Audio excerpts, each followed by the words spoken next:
күйеуінен болуы мүмкін деген, яғни күйеуінің себебінен ол өзі сондай жауапкершілік алмаған, отбасына жауапкершілік алмайтын, отбасын аса бір ойламайтын, әйелін түсінбейтін, сондай болуы мүмкін. Екінші, вроде бәрі нормально, бірақ әйелге жетпейді бір нәрсе деген сөзді. Әйелінің көңілі толмайды әйелдің. И бұл жерде осы екінші теманы талқылаймыз біз.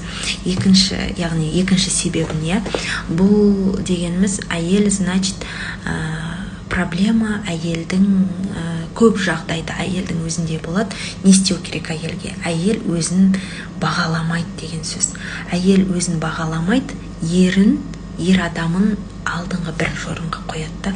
Өзінің қалауын ұмытқан, өзінің кім екенін, өзінің армандарын бәрін ысырып қойып, күйеуінің жолында сондай өзін пида етіп жүрген әйелдерде осындай проблема.